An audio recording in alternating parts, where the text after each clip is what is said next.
A unique team-up that will add excitement to the Game of Thrones prequel was presented in House of the Dragon Episode 2, which also began sowing the seeds of discord among some of the key Targaryen Civil War participants.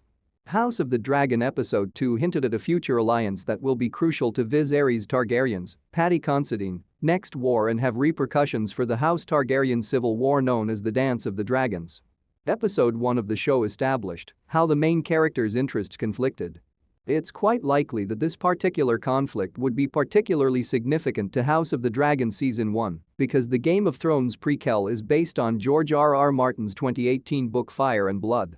Due to Rhaenyra Targaryen's selection as the heir to the Iron Throne, Daemon Targaryen, Matt Smith, has been portrayed as one of her main rivals. However, when the Targaryen Civil War truly begins after Viserys' death, things will alter. Corlys Valerian's, Steve Toussaint, displeasure with King Viserys' decisions was already evident in House of the Dragon Episodes 1 and 2, first because of how Valerian perceived Viserys' diplomatic solution to the Stepstones issue, and then because of his refusal to marry his daughter Lena, Nova Fowlis Mos, preferring Alicent, Emily Carey, instead. In the second episode of House of the Dragon, Valerian turned to Daemon to help him with at least one of his impending difficulties, which hinted to a potential team-up between two characters whose ambition and pride are mirror images of one another. As the second episode of House of the Dragon came to a close, Corlys Valerian, who had been rejected, tried to persuade Daemon on Dragonstone to work with him to resolve the Stepstones problem. Daemon will soon submit and join Valerian in battle against a crabfeeder, which will ultimately result in the war for the Stepstones, given how vividly House of the Dragon Episode 2 depicted the issue of the crabfeeder at the Stepstones, both visually and with Valerian's numbers to support it.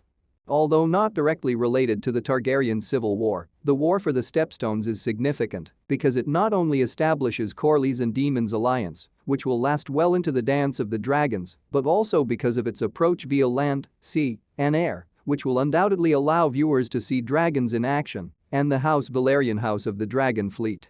Although Corlys responded that it was pirates, not the Free Cities, who wrecked the ships, House of the Dragon's assertion that Westeros had never engaged in hostilities with the Free Cities was a key point they made regarding the significance of putting the Stepstones problem on hold. The crabfeeder was actually Craghas Dreher, a Prince Admiral of the Triarchy Myr, according to Fire and Blood. Even though the Triarchy was merely a temporary union between Myr, Lys, and Tyrosh and did not represent all free cities, some of them were nonetheless a part of it. The war for the Stepstones, an archipelago of islands between the Sea of Dorne on the Westeros side and the disputed lands on the Essos side, would eventually result from Corlys and Daemon's alliance in House of the Dragon Episode 2. Daemon will be crowned king of the Stepstones and the Narrow Sea as a result of the war for the Stepstones, but he and Valerian will ultimately leave them. However, the conflict will also have an impact on the Targaryen Civil War because several of the Free Cities now clearly view Daemon as an enemy. The third episode of Season 1 of House of the Dragon is set to intensify the conflict between the rival House Targaryen heirs.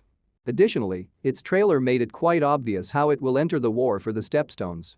The spectacular battle sequences from Game of Thrones will finally start to appear in House of the Dragons, and they will be made even more exciting by the promise of combat at sea thanks to Corlys Valerian's impressive fleet.